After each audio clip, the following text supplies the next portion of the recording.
Have you ever seen something so terrifying that your 80-year-old mind couldn't quite process what was happening, but your gut knew people were about to die? That's exactly what happened to me on that humid Tuesday afternoon in Savannah, when I was skipping rocks by the waterfront near the fancy houses where rich people lived. Gavin Crawford had always been drawn to the water. Something about the way the sunlight danced on the Savannah River made him forget that his shoes had holes in them, that his mother worked double shifts just to keep their tiny apartment, that kids at school whispered about his dead father behind his back. At 8 years old, Gavin had learned that the world could be cruel, but the river was always peaceful. He was crouched behind a cluster of weathered dock posts, searching for the perfect flat stone, when the black sedan rolled up to the gates of the biggest house on the waterfront. Gavin had seen that house before during his afternoon explorations. Everyone in the neighborhood knew it belonged to Chase Holloway, a man whose name adults spoke in hushed tones. Some said he was a businessman. Others whispered darker things when they thought children weren't listening. The car moved with deliberate slowness, its tinted windows reflecting nothing. Gavin's father had been a police officer before he died, and Officer Rico Crawford had taught his son to notice things that seemed out of place. A fancy car moving that carefully, that quietly, was definitely out of place. Instinct told Gavin to stay hidden. He pressed himself lower behind the dock posts, his small frame easily concealed by the shadows cast by the afternoon sun. His heart began beating faster as 3 men emerged from the sedan. They weren't dressed like the usual visitors he'd seen coming and going from the estate. These men moved like predators, scanning their surroundings with the calculated precision of people who expected trouble. The first man was tall and lean, wearing dark clothing that seemed designed to blend into shadows. His hands moved constantly, checking something in his jacket pocket, then surveying the compound's security cameras with obvious familiarity. The second man was shorter but broader, carrying a black duffel bag that he handled with extreme care. The third man stayed by the car, his attention focused on the road they'd traveled, clearly serving as a lookout. Gavin's pulse quickened as he watched them approach the row of expensive cars parked in the estate's circular driveway.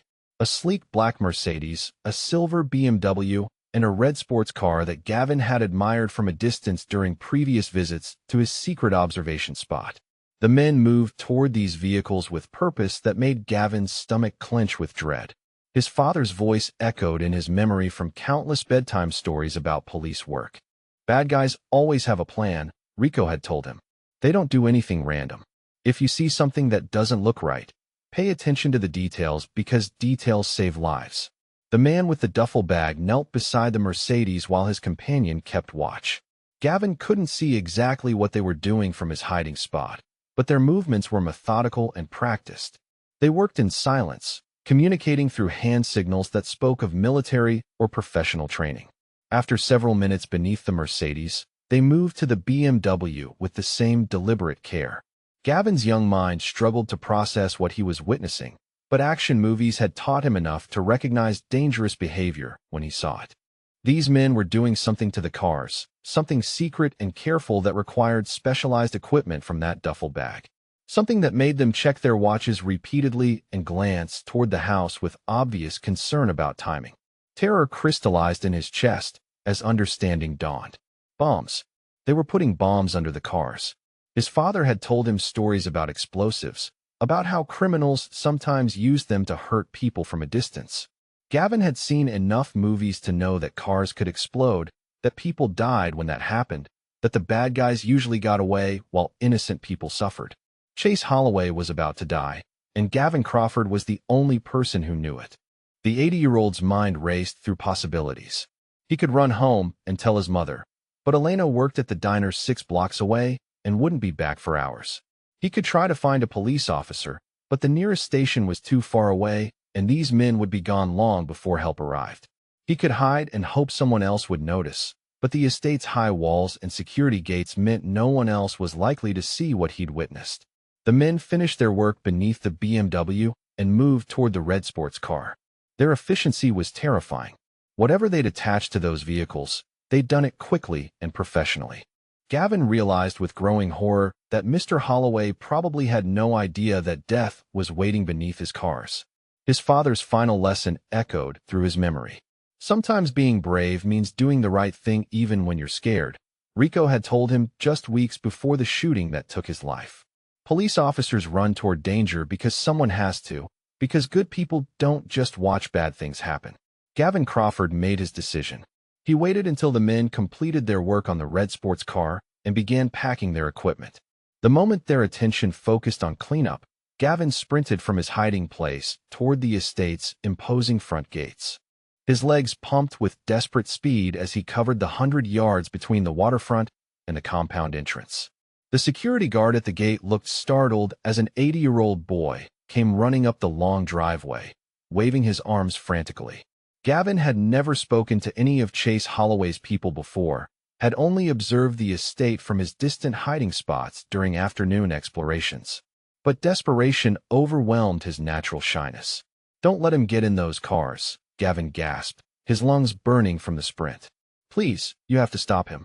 Bad men put bombs under the cars. I saw them do it. Look under your cars." The security guard's expression shifted from annoyance to sharp alertness. Marcus Webb had worked protection details for 15 years, and he'd learned to take any threat seriously, even from unexpected sources. Something about the boy's terror and specificity cut through normal skepticism. "Where did you see this, kid?" Marcus asked, his hand already moving toward his radio. Behind the dock posts, Gavin pointed toward his former hiding spot. 3 men in black clothes. They had a bag and they crawled under all the cars.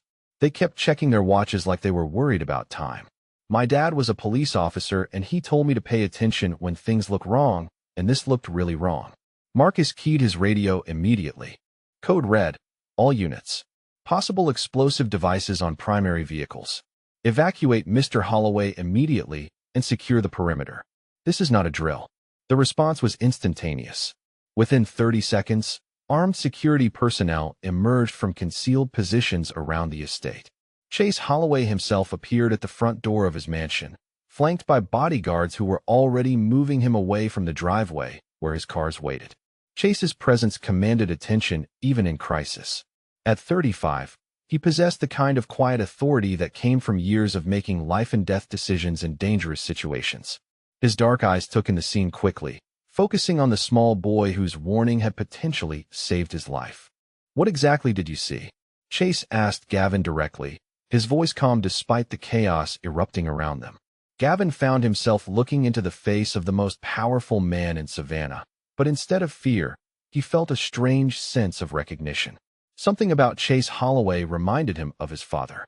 The same steady presence, the same way of listening completely when someone spoke, the same sense that this was a man who protected people. 3 men with a black bag, Gavin repeated, his voice stronger now. They worked under each car for about 5 minutes. They moved like the soldiers in movies, using hand signals and watching for danger. One stayed by their car to keep lookout while the other 2 did the work. They seemed really worried about finishing before someone came outside. The bomb disposal team arrived within minutes, confirming Gavin's worst fears. Sophisticated explosive devices had been attached to all 3 vehicles, set on timers that would have detonated in less than an hour. The blast radius would have been devastating, destroying not just the cars, but anyone standing nearby. Chase Holloway was supposed to leave for a business meeting in 20 minutes. He would have been killed instantly, along with his driver and security detail. The 80-year-old boy's courage and quick thinking had prevented a massacre. As emergency personnel worked to safely remove the explosives, Chase knelt down to Gavin's eye level. The gesture surprised everyone present. Chase Holloway didn't kneel for anyone, but this small boy had just saved his life. "What's your name, son?" Chase asked quietly. "Gavin Crawford," the boy replied. "My mom works at Stella's Diner downtown. We live in the apartments on Oak Street." "You did something very brave today, Gavin Crawford," Chase said seriously. "A lot of people are alive because you chose to help instead of hiding. Your father would be proud." Gavin's eyes filled with tears at the mention of his father. "You knew my dad?" "I didn't know him personally," Chase admitted, "but any man who raised a son with this much courage must have been someone special." The bomb disposal team's final report was sobering. Military-grade explosives, professional installation, sophisticated timing mechanisms. This hadn't been the work of amateurs or local criminals. Someone with serious resources and training had wanted Chase Holloway dead badly enough to risk an operation in broad daylight. But their plan had been thwarted by an 80-year-old boy who'd been in the right place at the right time with the right upbringing to know that sometimes heroes are made when ordinary people choose to act. As the sun began to set over Savannah, Gavin Crawford walked home with a secret that would change his life forever. He'd saved Chase Holloway's life, and men like Chase Holloway never forgot debts like that. What he didn't know yet was that Chase would spend that evening making phone calls, asking questions about Officer Rico Crawford and the family he'd left behind. What he didn't know was that his act of courage would uncover connections between his father's death and Chase's world that ran deeper than either of them could have imagined. For now, Gavin was simply a boy who'd done the right thing when it mattered most. But by tomorrow, he would discover that heroism often comes with unexpected consequences, and that saving one life can sometimes reveal the truth about another life lost. Chase Holloway had survived in dangerous business for 15 years by paying attention to details other people missed. As he sat across from 80-year-old Gavin Crawford in his private study the next morning, he found himself impressed by details that most adults would have overlooked. The boy remembered everything. Not just the obvious facts about 3 men and explosive devices, but the subtle observations that spoke to unusual intelligence and training. Gavin described the way the men moved, their hand signals, their obvious military bearing, even the specific type of duffel bag they'd carried. "Tell me about the car they were driving," Chase said quietly, his pen poised over a legal pad covered with notes. "Black sedan, for doors, tinted windows," Gavin replied without hesitation. "License plate was from out of state, but I couldn't see all the numbers from where I was hiding. The car was really clean, like someone had just washed it. And it didn't make much noise when it drove up, so it probably had a really good engine." Chase studied the boy's earnest face, recognizing something familiar in those dark eyes. Gavin Crawford possessed the same observational skills that made good cops and better survivors. Someone had taught him to notice important details, to think tactically even at 8 years old. "Who taught you to pay attention like this?" Chase asked. "My dad," Gavin said simply. "He was a police officer. He used to tell me stories about catching bad guys by noticing things they didn't think anyone would see. He said details save lives." "What was your father's name?" "Rico Crawford. He died when I was 5, but I remember his stories." Chase felt something cold settle in his chest. Rico Crawford. The name triggered memories he'd buried for years.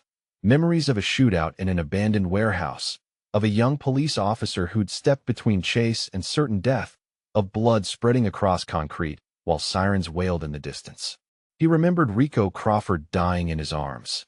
Chase's expression must have changed, because Gavin leaned forward with concern. "Did you know my dad?" "I need to make some phone calls," Chase said carefully. "Can you wait here for a little while?" Gavin nodded, settling back into the leather chair that dwarfed his small frame. Chase left the study and walked to his private office, his mind racing through implications that made his chest tight with something between guilt and grief. The phone call to his security chief confirmed what Chase already suspected. Elena Crawford, widow of Officer Rico Crawford, worked double shifts at Stella's Diner to support herself and her son. She lived in a 1-bedroom apartment in one of Savannah's rougher neighborhoods, struggling financially despite working 70 hours a week. Rico Crawford had been killed in the line of duty 5 years ago, officially recorded as dying during a failed drug bust. But Chase knew the truth. Rico Crawford had died saving Chase's life, taking bullets meant for him during an ambush orchestrated by the Torino family. The young officer had stumbled onto their assassination attempt and chosen to intervene, dying so that Chase could escape. Chase had never known Rico had a family. For 5 years, while Chase built his empire and accumulated wealth beyond measure, Rico Crawford's widow had been serving coffee and cleaning tables to keep food on her table. Rico Crawford's son had been growing up without a father, hearing neighborhood whispers that painted his dad as just another corrupt cop who'd gotten himself killed. The guilt threatened to overwhelm him.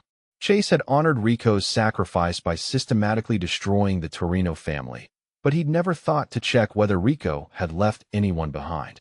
He'd assumed the young officer was single, childless, someone whose death would be mourned by colleagues, but not by family. He'd been wrong, and that mistake had cost Elena and Gavin Crawford 5 years of struggle that should never have happened. Chase returned to his study to find Gavin exactly where he'd left him, sitting quietly with the patience of a child accustomed to waiting while adults handled important business. That patience broke Chase's heart. 80-year-old boys should be impatient, restless, demanding attention. This child had learned to make himself small and quiet so his mother could work without worrying about him. "Gavin, I knew your father," Chase said, settling back into his chair. "He saved my life." Gavin's eyes widened. "Really? Really? 5 years ago, some very bad men tried to kill me. Your father was working that night, and he could have stayed out of danger. Instead, he stepped in to help someone he'd never met. He died protecting me." The boy processed this information with the same careful attention he'd given to describing the assassins. "Did he stop the bad guys?" "Yes, he did. Because of your father's courage, I survived, and the men who tried to kill me didn't. But I never knew he had a family. I never knew about you and your mother." Gavin's face lit up with something Chase hadn't seen there before. "Pride. My dad was a hero. Your dad was the bravest man I've ever known," Chase said sincerely. "He saw someone in danger and chose to help, even though it cost him his life. You have his courage, Gavin. What you did yesterday proves it." For the first time since his father's death, Gavin Crawford felt something other than confusion about Rico's legacy. The neighborhood kids whispered that his dad had been dirty, that he'd died because he'd gotten involved with criminals. But Chase Holloway was telling him a different story, one where his father was a hero who'd saved lives. "I want to meet your mother," Chase continued. "I owe your family more than I can ever repay, and it's time I started trying." Elena Crawford was 28 years old and looked older. 5 years of grief and financial struggle had carved lines around her eyes that should have taken another decade to appear. When Chase Holloway walked into Stella's diner at 3 o'clock that afternoon, Elena's first thought was that someone important was lost and asking for directions. Her second thought was that men like this didn't end up in diners like Stella's by accident. Chase had changed from his usual expensive suits into simple jeans and a button-down shirt, but wealth and authority were difficult to disguise. He moved with the confidence of someone accustomed to commanding attention, and his presence seemed to fill the small diner despite his obvious efforts to appear casual. Elena approached his table with professional courtesy and deep wariness. "Can I get you something?" "Coffee, please. And I'd like to talk to you about your son." Every maternal instinct Elena possessed went on high alert. "What about Gavin?" "My name is Chase Holloway. Gavin saved my life yesterday, and I've just learned that I knew his father." Elena's face went pale. She'd heard Chase Holloway's name whispered in the same tones people used to discuss natural disasters or terminal diagnoses. Dangerous. Powerful. Not someone a diner waitress should know anything about. "Gavin shouldn't have been anywhere near you," she said carefully. "He was playing by the waterfront when he witnessed an assassination attempt on my life. He chose to warn me instead of hiding. His courage saved not just my life, but the lives of my security team." Chase watched Elena process this information, saw the fear and confusion warring with maternal pride. She was younger than he'd expected, probably barely 18 when Gavin was born, probably overwhelmed by single motherhood and financial pressure. But she was beautiful in a way that had nothing to do with expensive clothes or professional styling.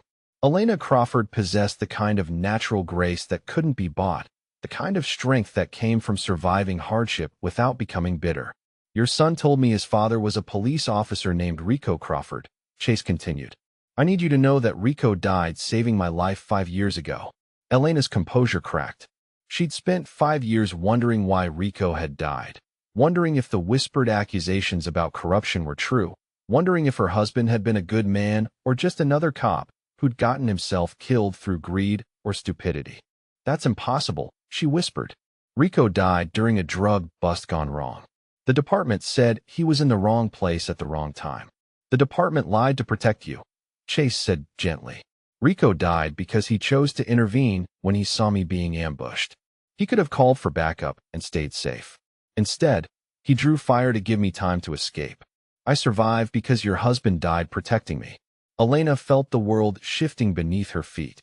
For 5 years, she'd carried the weight of not knowing whether Rico had been a hero or a victim, whether his death had meaning or was just senseless violence.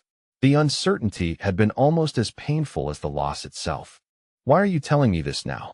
"Because I owe your family a debt I should have paid years ago." Because your son's courage reminded me that bravery runs in the Crawford family. And because it's time I made sure Rico's sacrifice was honored properly. Elena looked around the diner where she'd spent the last 5 years serving coffee and clearing tables, where she'd worked double shifts while Gavin waited alone in their tiny apartment, where she'd pretended not to hear the whispered speculation about her dead husband's character. "What do you want from us?" she asked. "Nothing," Chase replied. "I want to give you what I should have provided 5 years ago. Security, financial stability, the knowledge that Rico Crawford died a hero and that his family will never struggle again because of his sacrifice." The offer was overwhelming, impossible, the kind of thing that happened in movies rather than real life.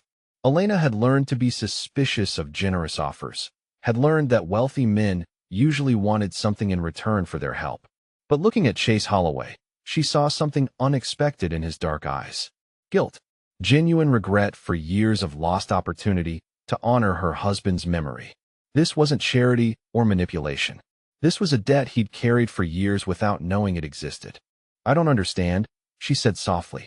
"Your husband saved my life, and I let his family struggle in poverty for 5 years because I didn't know you existed. That's not acceptable. I owe you more than money can repay, but money is where I'll start." Elena Crawford looked at this powerful, dangerous man who claimed to owe her dead husband a debt beyond measure, and made a decision that would change her son's life forever. "Tell me about the night Rico died," she said quietly. "Tell me what really happened." Chase Holloway spent the next hour describing the shootout that had claimed Rico Crawford's life, giving Elena details the police department had never provided, painting a picture of heroism and sacrifice that transformed her understanding of her husband's death. For the first time in 5 years, Elena Crawford learned that her son's father had died a hero's death, and that heroism was about to transform their lives in ways they couldn't yet imagine. 3 days after the bomb discovery, Chase's security team delivered news that made his blood run cold. Surveillance cameras had captured images of the same 3-man team conducting reconnaissance on Elena's apartment building and Gavin's school. The assassination attempt hadn't been an isolated incident. Someone wanted Chase dead badly enough to target anyone connected to him, including an 80-year-old boy whose only crime was having enough courage to save a stranger's life. Chase stared at the photographs spread across his desk, his jaw clenched with barely contained fury. Elena and Gavin Crawford had already lost their husband and father to violence meant for him. He would not allow them to become collateral damage in someone else's war against him. The safe house was a sprawling estate 30 miles outside Savannah, surrounded by 20 acres of carefully monitored property that made surveillance or approach nearly impossible. Chase had purchased it years earlier as a contingency location, never imagining he'd be using it to protect a young mother and her son rather than hiding from federal investigations or rival families. Elena stood in the marble foyer of the safe house, holding a single suitcase that contained everything she and Gavin owned worth saving, and tried to process how dramatically her life had changed in 72 hours. 3 days ago, her biggest concern had been whether she could afford to fix Gavin's broken bicycle. Now she was standing in a mansion that belonged to one of the most powerful men in Georgia, surrounded by armed guards who called her ma'am and treated her son like visiting royalty. "This is too much," she said quietly, her voice echoing in the vast space. "We can't accept this." "You're not accepting charity," Chase replied, setting down his own bag near the sweeping staircase. "You're accepting protection that I should have provided 5 years ago. The people who tried to kill me don't care that you're innocent. They'll use you to get to me, which means keeping you safe isn't generosity. It's necessity." Gavin had no such reservations about their temporary new home. The 80-year-old explored the safe house with the uninhibited wonder of a child who'd never seen luxury beyond television commercials. He ran his hands along mahogany railings, stared up at crystal chandeliers, and asked an endless stream of questions about everything from the security cameras to the indoor pool to the library that contained more books than his elementary school. "How many people live here?" Gavin asked Chase as they walked through the game room, complete with pool table, arcade games, and a television screen larger than Elena's entire living room. "Usually nobody," Chase replied. "I bought this place in case I ever needed somewhere safe to stay for a while. You and your mother are the first people who've actually lived here." Gavin absorbed this information with the seriousness he brought to everything involving adult business. So we're like the first family to make it a real home? Something like that, Chase agreed, surprised by how much he liked the boy's interpretation. Elena watched these interactions with growing unease. Gavin was becoming attached to Chase with the desperate intensity of a fatherless child who'd found a man willing to pay attention to him. Chase answered every question with patience, treated Gavin's curiosity with genuine respect, and showed none of the irritation most adults displayed when children demanded their time. But Elena knew this situation was temporary. Eventually, the threats would be resolved, and she and Gavin would return to their real life. The longer Gavin bonded with Chase, the harder that transition would become. Her concerns deepened when she found them in the estate's home gym 2 days later. Chase was teaching Gavin basic self-defense moves, showing him how to break free from grabs, how to create distance from larger opponents, how to strike effectively despite his small size. Why does he need to know this? Elena asked from the doorway, her voice sharper than she'd intended. Chase paused in demonstrating a defensive stance. Because dangerous people exist, and knowing how to protect himself gives him confidence. He's 8 years old, Elena protested. He should be learning multiplication tables, not how to hurt people. I'm not teaching him to hurt people, Chase said patiently. I'm teaching him to get away from people who might hurt him. There's a difference. Gavin looked between the two adults, sensing tension he didn't fully understand. My dad used to teach me stuff like this, he said quietly. He said being small doesn't mean being helpless if you know what to do. Elena felt the familiar stab of grief that accompanied any mention of Rico's parenting philosophy. Her husband had indeed believed in teaching Gavin practical skills, including basic safety awareness. But Rico had been a police officer, trained to think about worst-case scenarios. Chase was something else entirely. After Gavin went to bed that night, Elena found Chase on the estate's back terrace, staring out at the moonlit grounds where security guards moved like shadows between the trees. The silence stretched between them until Elena finally voiced the fear that had been growing since they'd arrived. What happens when this is over? She asked. When whoever's trying to kill you gives up or gets caught, what happens to us? Chase turned to study her face in the soft light spilling from the house. Elena Crawford was beautiful, but it was a beauty earned through struggle rather than genetics. 5 years of single motherhood had given her a strength that showed in the set of her shoulders, the steadiness of her gaze, the way she considered every word before speaking. You go back to your life, Chase replied. But it'll be a different life. Better. Safer. You'll never have to work double shifts again. Never have to worry about rent money or medical bills or whether Gavin has what he needs. Elena shook her head. That's not what I meant. Gavin is getting attached to you. He's starting to see you as a father figure. When we leave here, when you go back to your world and we go back to ours, he's going to be heartbroken. Chase considered this, understanding Elena's concern but struggling with his own growing attachment to both her and her son. The past week had given him something he'd never experienced before, a glimpse of what family might feel like. Coming home to Gavin's excited chatter about his day, to Elena's quiet presence in the kitchen as she prepared dinner, to the simple domestic rhythm of people who cared about each other. Maybe the solution isn't separating our worlds, Chase said quietly. Elena's breath caught. What does that mean? It means I lost my father when I was 9, and I know what it feels like to grow up without that guidance. Gavin is a good kid who deserves better than the hand life dealt him. And you deserve better than working yourself to death just to survive. This isn't about guilt, Elena said carefully. You don't owe us a life just because Rico saved yours. You're right, Chase agreed. This isn't about debt anymore. This is about the fact that I've never come home to anything worth protecting before. This week, I have. That changes things. The conversation was interrupted by the sound of breaking glass from somewhere inside the house, followed immediately by the rapid beeping of security alarms. Chase was moving before Elena could process what was happening, pulling her down behind the terrace furniture as armed figures emerged from the tree line. The assassination team had found them. Stay down, Chase commanded, his voice taking on an edge of authority that Elena had never heard before. Do not move from this spot until I come back for you. But Gavin is inside, Elena protested, terror making her voice shake. I'll get him, Chase promised. Trust me. Elena watched Chase disappear into the house through the terrace doors, moving with lethal grace toward the sounds of violence erupting in their temporary sanctuary. For the first time since this ordeal began, she understood that Chase Holloway wasn't just wealthy and powerful. He was dangerous in ways that made her blood run cold. Inside the safe house, Chase moved through familiar darkness toward Gavin's room on the second floor. His security team was already engaging the intruders on the ground floor, automatic weapons fire echoing through the marble halls like thunder. But Chase's only concern was reaching Gavin before the attackers did. He found the boy crouched behind his bed, exactly where Chase had taught him to hide if anything bad happened. Gavin's eyes were wide with terror, but he wasn't crying or panicking. Rico Crawford's son knew how to be brave when it mattered. "Are you hurt?"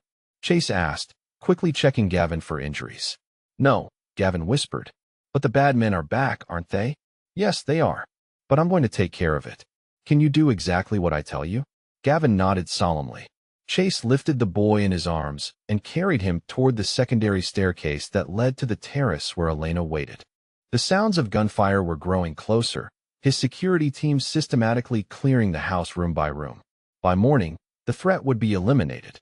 But right now, getting Elena and Gavin to the armored safe room in the estate's basement was his only priority. Elena's relief when Chase appeared with Gavin was so intense it left her lightheaded. She pulled her son against her chest, breathing in the familiar scent of his hair, while Chase secured the safe room door behind them. The reinforced room was equipped with independent communications, food supplies, and enough ammunition to withstand a siege. Elena found herself sitting on a narrow bench with Gavin in her arms, listening to the muffled sounds of violence above them while Chase coordinated with his security team through a headset. "This is what your world really looks like," she said when the shooting finally stopped. Chase removed his headset and turned to meet her gaze. "Yes, it is. People try to kill me on a regular basis. My enemies don't care about collateral damage. Anyone connected to me becomes a target." Elena held Gavin tighter, feeling the weight of impossible decisions pressing down on her. The safe, normal life she wanted for her son was incompatible with any relationship with Chase Holloway. But the alternative meant walking away from the first man since Rico's death who'd shown genuine care for both her and Gavin. "I need to think about what's best for Gavin," she said. "So do I," Chase replied. "And what's best for him is having someone who'll protect him and teach him to protect himself. Someone who understands that the world is dangerous and that good people don't survive by pretending otherwise." He knelt down to Gavin's eye level. "You did exactly right tonight. You stayed calm, you hid where I taught you to hide, and you waited for me to come get you. Your dad would be proud." Gavin looked up at Elena, then back at Chase. "Are the bad men gone now?" "They're gone," Chase confirmed. "They won't bother us again. But other bad men might come later." Chase considered lying, then decided Gavin deserved honesty. "Yes, other bad men might come later. That's why you need to learn to protect yourself and your mother." Elena watched her 80-year-old son nod with understanding that no child should possess, and made a decision that would reshape all their lives. "Teach him," she said quietly. "Teach us both. Because you're right about one thing. Pretending the world isn't dangerous doesn't make us any safer." Chase felt something settle in his chest that he'd never experienced before. The certainty that he'd found something worth fighting for. Something worth changing his entire life to protect. Outside the safe room, his security team was cleaning up the aftermath of the assault. By morning, there would be no trace that violence had touched this place. But the bonds forged in that underground room would prove stronger than any threat their enemies could devise. Elena Crawford had made her choice. She was staying in Chase's dangerous world, not because she had to, but because she'd decided it was where her family belonged. 2 weeks after the assault on the safe house, Chase made a decision that surprised even his closest advisors. He moved Elena and Gavin to his primary estate, the fortress-like mansion overlooking Savannah's historic district where he conducted his most sensitive business operations. No woman had ever lived in that house. No child had ever played in those carefully manicured gardens. But watching Gavin explore the estate's vast grounds with unbridled joy convinced Chase that some rules were meant to be broken. The boy discovered hidden pathways between ancient oak trees, secret gardens tucked behind ivy-covered walls, and a carriage house that had been converted into a garage for Chase's collection of vintage automobiles. Gavin approached each new wonder with the systematic curiosity that reminded Chase so powerfully of Rico Crawford, asking detailed questions about everything from the mansion's history to the security system's capabilities. Elena's reaction was more complicated. She moved through the opulent rooms like a woman afraid to touch anything, hyper-aware that every piece of furniture probably cost more than she'd earned in a year of double shifts. The master guest suite Chase had prepared for her was larger than their entire former apartment, complete with a sitting area, walk-in closet, and marble bathroom that belonged in a luxury hotel. "This is too much," she told Chase on their third morning in the mansion, gesturing toward the breakfast table set with bone china and fresh flowers. "Gavin's getting used to living like a prince. What happens when real life comes back?" "This is real life now," Chase replied, pouring coffee from a silver service that his housekeeper had prepared. "Elena, you're not temporary guests here. You're family." The word hung between them, loaded with implications that neither was quite ready to examine fully. Elena had been surviving on her own for so long that accepting help felt like admitting failure. But watching Gavin bloom under Chase's attention, seeing her son's confidence grow as he learned new skills and explored new possibilities, she couldn't deny that this arrangement was healing wounds she hadn't fully acknowledged. Chase had kept his promise about pursuing justice for Rico. Within days of Elena's decision to stay, he'd leveraged connections throughout Georgia's law enforcement community to reopen the investigation into Officer Rico Crawford's death. What his private investigators uncovered made Elena's hands shake when Chase showed her the evidence files. Rico hadn't died during a random drug bust gone wrong. He died because he discovered evidence of police corruption linking several high-ranking officers to the Torino family's money laundering operations. The ambush that killed Rico had been orchestrated by dirty cops who needed him silenced before he could expose their involvement. The official report had been falsified to protect the conspirators. Rico Crawford had died a hero twice over, first by saving Chase's life, then by threatening to expose corruption that reached the highest levels of Savannah's police department. Elena stared at photographs of bank records, wire transfers, and surveillance images that proved her husband had been murdered for his integrity. 5 years of wondering, 5 years of whispered speculation about Rico's character, 5 years of Gavin growing up without knowing his father's true legacy. "They killed him to keep their secrets," she whispered, tears sliding down her cheeks as the truth finally emerged. "Yes, they did," Chase confirmed grimly. "But Rico got the last word. The evidence he gathered is still valid, and we're going to use it to destroy everyone who profited from his death." The investigation's revelations transformed Elena's understanding of her place in Chase's world. She wasn't just the widow of a man who'd saved his life. She was the guardian of evidence that could expose decades of corruption, making her valuable to Chase's legitimate interests as well as his personal ones. But it was the quiet domestic moments that truly changed the dynamics between them. Evening dinners in the mansion's formal dining room gradually evolved into casual meals in the kitchen, with Gavin chattering about his day, while Elena and Chase found themselves talking about everything from books to business to their shared memories of growing up without fathers. "Uncle Chase, do you think my dad would like this house?" Gavin asked one evening as Chase helped him with homework at the kitchen island. Elena paused in preparing dessert, touched by Gavin's unconscious adoption of the title that transformed Chase from stranger to family member.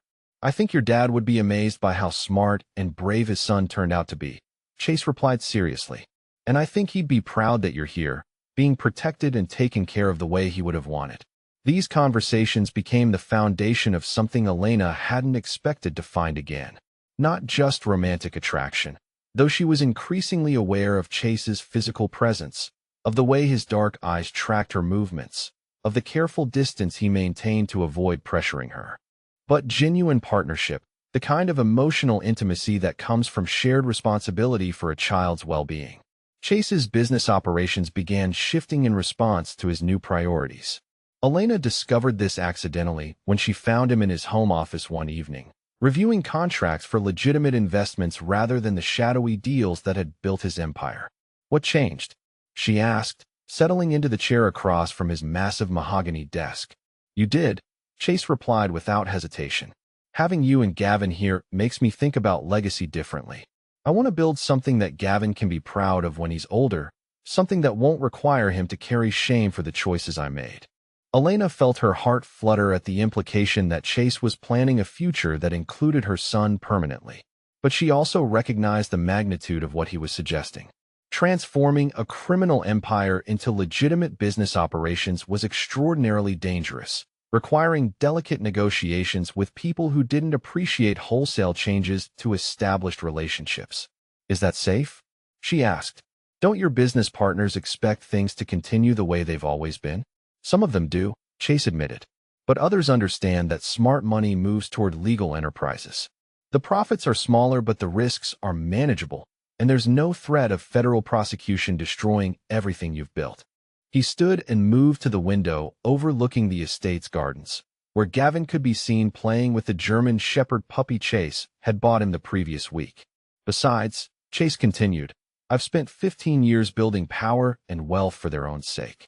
Now I have something more important to protect. That changes everything."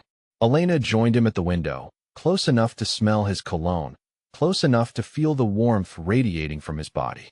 For weeks, they'd maintained careful physical distance, both aware of the attraction building between them, but unwilling to complicate an already complex situation. But watching Gavin play in the garden that had become his playground, Elena felt something shift inside her chest. Chase wasn't just protecting them out of obligation or guilt. He genuinely cared about Gavin's happiness, genuinely wanted to provide the stability and security that Rico's death had stolen from their lives. "Thank you," she said softly. "Not just for the house or the safety, but for giving Gavin a chance to be a kid again. He's been taking care of me emotionally since Rico died. It's good to see him just playing." "He's a remarkable boy," Chase replied. "Rico did an incredible job in the time he had." Elena turned to face Chase fully, studying the man who'd become so central to their lives in such a short time. He was undeniably dangerous, capable of violence that would terrify most people. But with her and Gavin, he showed infinite patience and gentleness, treating them like precious treasures that required careful protection. "Can I ask you something personal?" Elena said. "Of course. Why haven't you ever had a family of your own? You're clearly good with children, you're financially stable, you're intelligent and protective. Why are we the first people to live in this house with you?" Chase considered the question, then answered with the honesty Elena had learned to expect from him. "Because I never met anyone I trusted enough to make myself vulnerable to. Having people you love makes you weaker in some ways. It gives your enemies targets. It forces you to make decisions based on emotion rather than strategy. And now I understand that being vulnerable for the right people doesn't make you weaker. It makes you stronger because you have something worth fighting for." They stood close together in the golden light of the setting sun, Gavin's laughter drifting through the open window as he played with his puppy in the garden below. Elena felt the same sense of rightness she'd experienced when Rico first told her he loved her, the certainty that she'd found someone who would choose her happiness above his own comfort. When Chase reached out to touch her face gently, Elena didn't pull away. When he leaned down to kiss her softly, tentatively, she met him halfway. The kiss was careful and sweet, full of questions rather than demands, asking permission rather than taking what he wanted. Elena answered by sliding her arms around his neck, deepening the kiss with a passion that had been building for weeks. Chase responded by pulling her closer, his hands spanning her waist as he kissed her with growing intensity that spoke of carefully controlled desire finally finding expression. When they finally separated, both breathing hard, Elena rested her forehead against his chest and felt something settle in her heart that she'd thought Rico's death had destroyed forever. Hope for a future that included love, partnership, and the kind of family stability that would give Gavin the foundation he deserved. Outside, their son continued playing in the garden, surrounded by security that ensured his safety and luxury that promised endless possibilities for his future. Inside, Elena Crawford finally admitted to herself that she was falling in love with the dangerous man who'd given them both a home.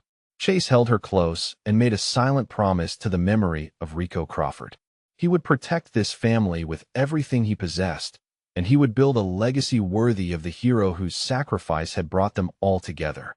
The connection between Rico's murder and the current assassination attempts became clear on a rainy Thursday morning when Chase's investigation team presented their final evidence file.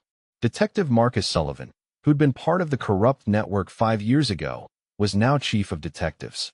Captain Robert Hayes, who'd signed off on Rico's falsified death report, had been promoted to deputy commissioner. And Commissioner Daniel Morrison, who'd buried the investigation, was 3 weeks away from announcing his candidacy for mayor. Chase stared at surveillance photographs showing these same men meeting with known Torino family associates in the weeks leading up to the bombing attempt. The corrupt network that killed Rico Crawford hadn't just survived his death.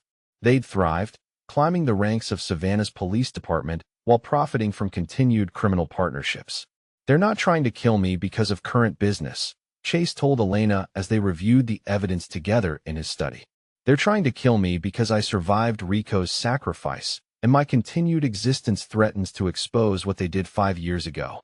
Elena studied photographs of the men who'd murdered her husband and felt something cold and hard settle in her chest. These weren't faceless criminals or distant enemies. These were police officers who'd sworn to protect and serve, who'd betrayed that oath for money and power, who'd killed a good man to protect their secrets. "What are we going to do?" she asked quietly.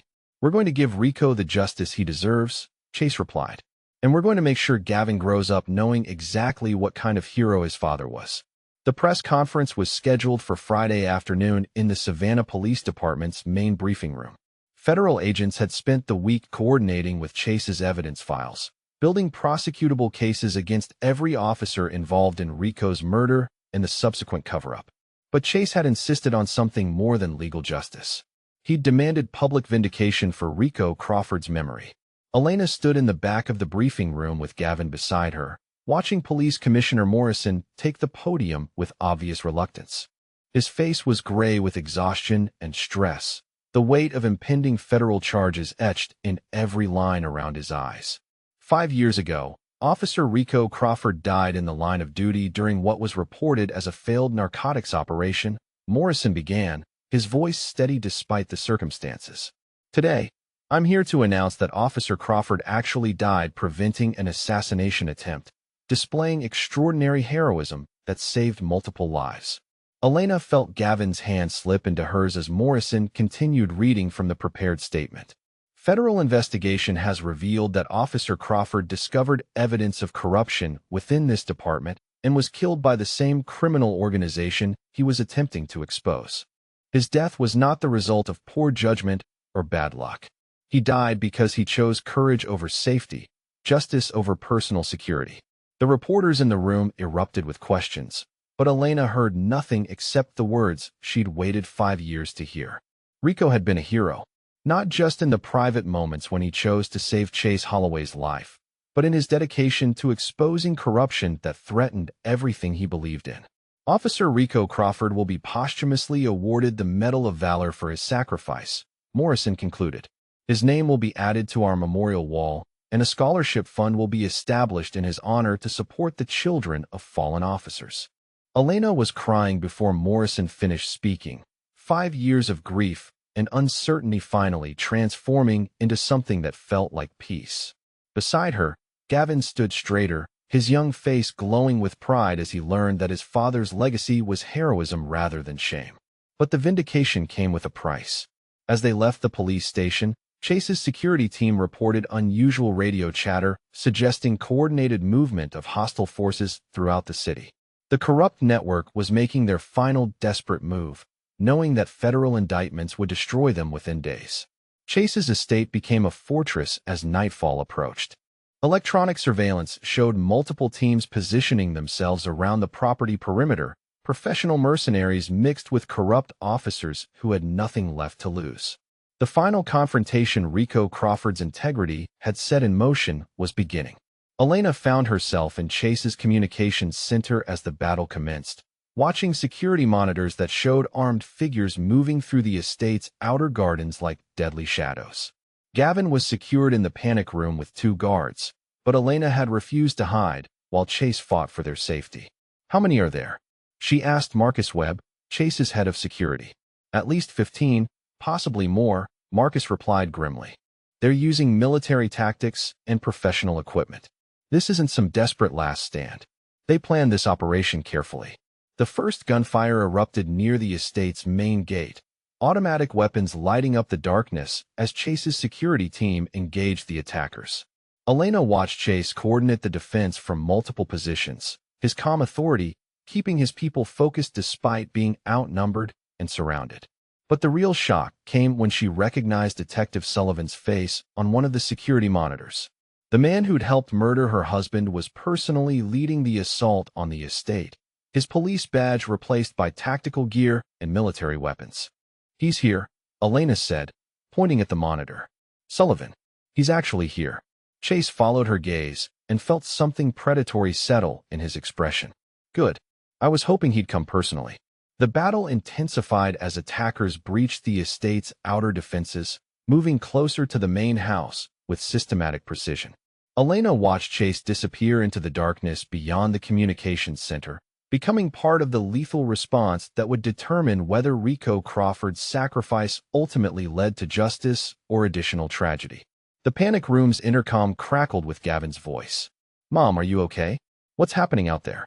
Elena keyed the microphone with steady hands, drawing strength from her son's concern rather than letting it weaken her resolve. "We're okay, sweetheart.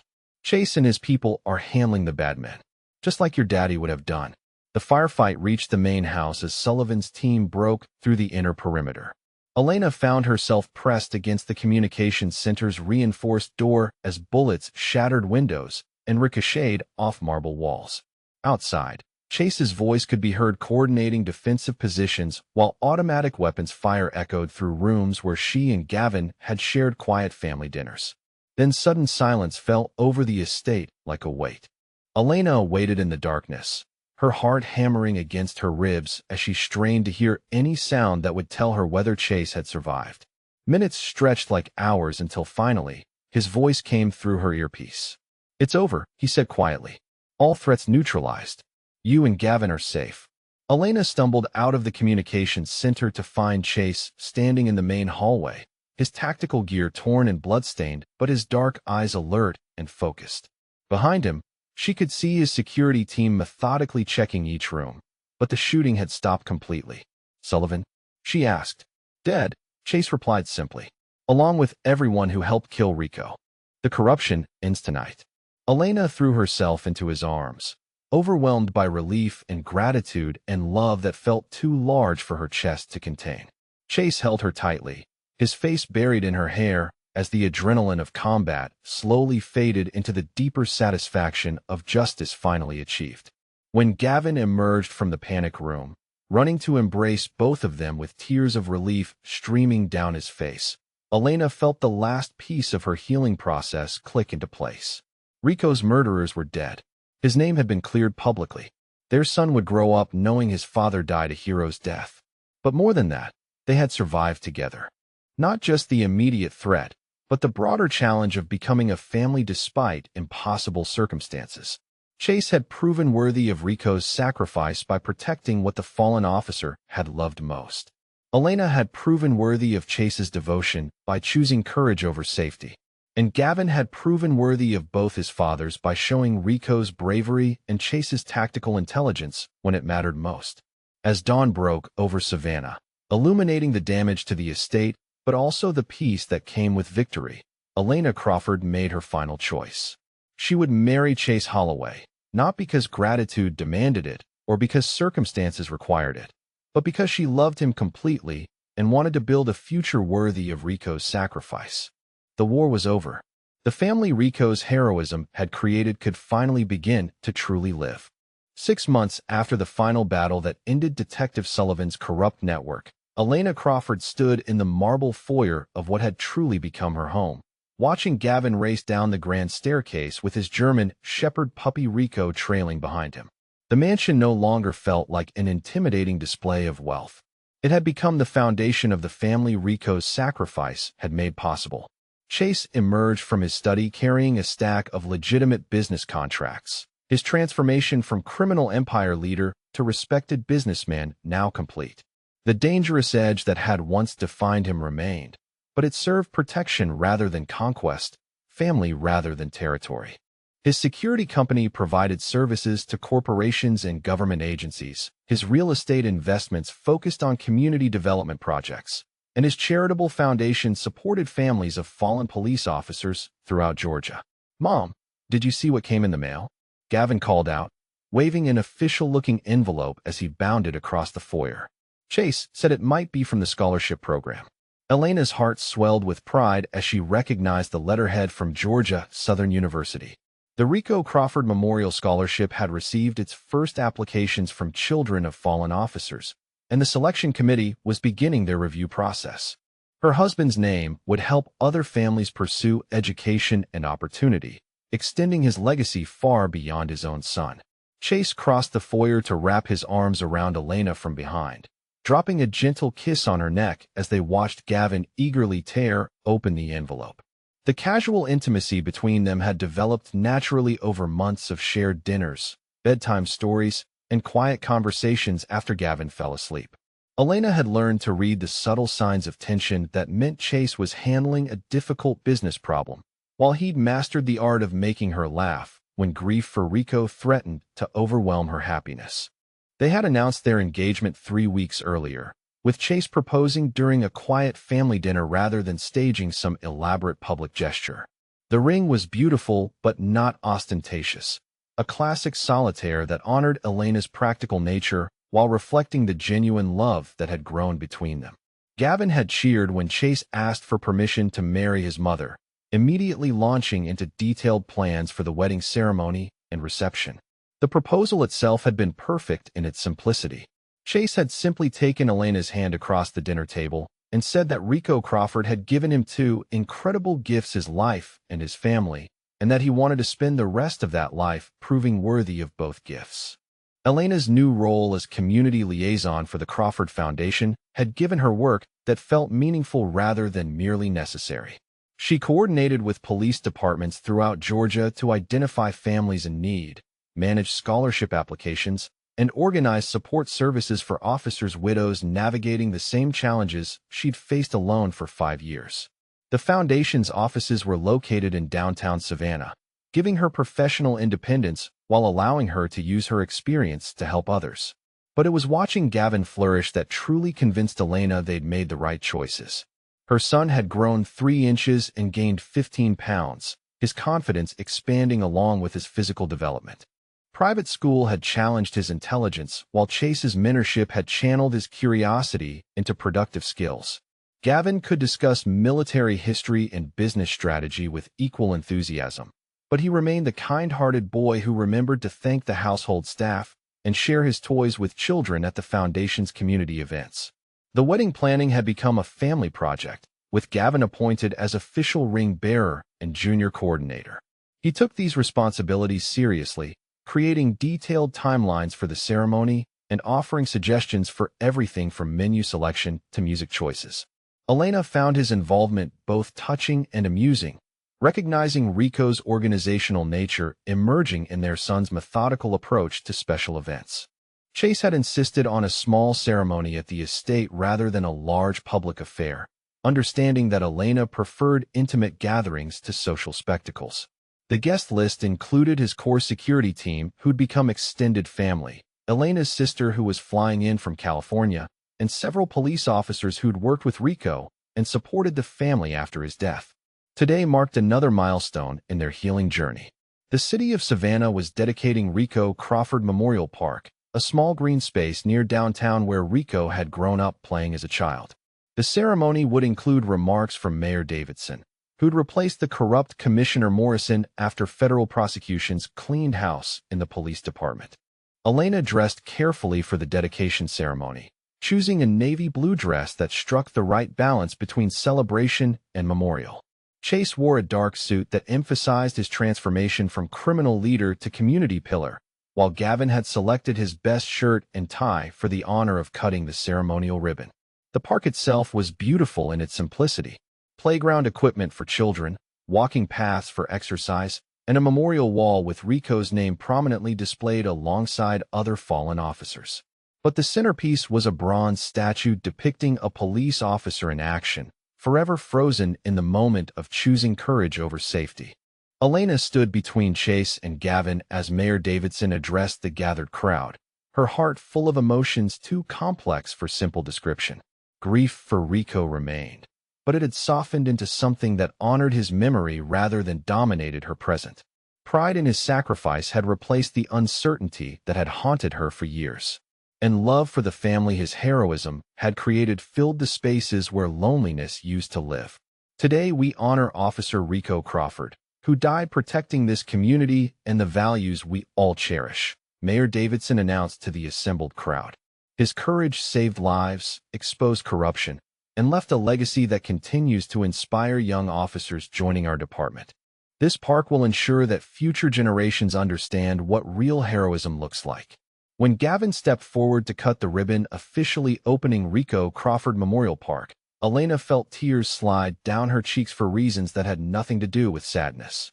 Her son stood straight and proud, surrounded by police officers who respected his father's memory and community members who understood that Rico's death had made their city safer. Chase squeezed Elena's hand as Gavin completed the ribbon-cutting ceremony to enthusiastic applause from the crowd. "This is what Rico would have wanted," Chase said quietly. His son growing up proud of who his father was, his sacrifice remembered and honored, his family safe and happy. The reception following the dedication ceremony was held at the estate, with Elena graciously hosting police officers, city officials, and community leaders in the home that Chase's protection had made possible. Gavin moved through the crowd with poise that reminded Elena powerfully of Rico, answering questions about his father with knowledge and pride that made every guest understand exactly what kind of man Officer Crawford had been. As the afternoon progressed, Elena found herself standing in the garden where Gavin had first played with his puppy months earlier.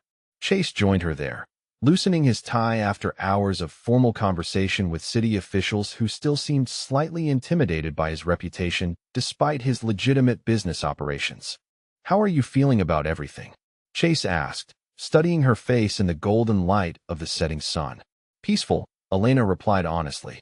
"For the first time since Rico died, I feel like everything happened for a reason. His sacrifice led to this family, to Gavin having the father figure he needed, to justice for corruption that would have continued hurting other families." She paused, then smiled with the secret she'd been carrying for 2 weeks. "And I think Rico would approve of the newest addition to our family." Chase's expression shifted to sharp attention. "What newest addition?" Elena took his hand and placed it gently on her still flat stomach. "I'm pregnant, Chase. About 8 weeks along." The transformation in Chase's face was extraordinary, moving from surprise to wonder to fierce protectiveness in the space of seconds. Elena watched him process the implications of expanding their family, of bringing a child into the world who would grow up with both parents present and protected. "Rico's sacrifice created this family," Elena continued, her voice soft with emotion. "And now that family is growing to include a child who'll never know anything but safety and love and the knowledge that heroes like Rico Crawford make everything good possible." Chase pulled her against his chest, holding her with the reverent care reserved for precious treasures. Around them, the sounds of celebration continued as guests honored Rico's memory while enjoying the peace his death had ultimately secured. Gavin's laughter drifted from the house, where he was probably entertaining visitors with stories about his father's heroism. 8 months later, Elena Crawford Holloway gave birth to a daughter they named Sophia Rico Holloway, ensuring that Rico's legacy would live on in every generation of their family. Gavin proved to be the kind of protective older brother his father would have recognized, fierce in his devotion to his baby sister and proud to carry on the Crawford tradition of courage when it mattered most. The wedding had taken place in spring, with Elena walking down an aisle lined with representatives from every police department in Georgia. Gavin had performed his ring-bearer duties with military precision, while Chase had spoken vows that promised to honor Rico's sacrifice by protecting and cherishing the family his heroism had created. As Elena held her infant daughter in the nursery Chase had lovingly prepared, she felt the circle of Rico's sacrifice finally complete. Her first husband's heroism had saved Chase's life, leading to protection that became love, love that became family, family that would carry forward the values Rico had died defending.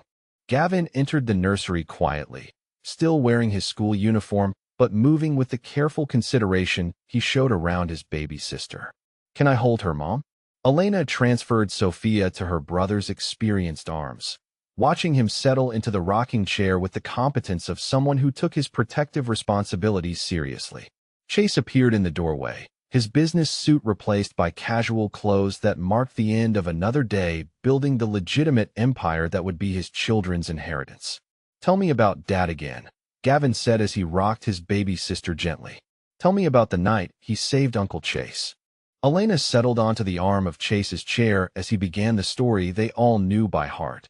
The story of Officer Rico Crawford's courage that had led to everything good in their lives.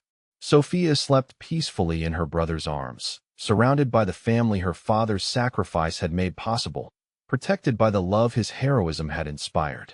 I wonder what stories you'll tell your children about the incredible family that exists because one brave police officer chose courage over safety? Elena thought as she listened to Chase honor Rico's memory once again. Some legacies are measured in monuments or money, but the greatest legacies are measured in love passed from generation to generation, in families that exist because heroes like Rico Crawford understand that sacrifice for others is the most powerful force in the world. Outside the nursery windows, Savannah continued the peaceful existence that Rico's courage had helped secure, while inside, his family celebrated the continuing miracle of love that transforms sacrifice into hope, tragedy into triumph, and loss into the foundation for joy beyond measure.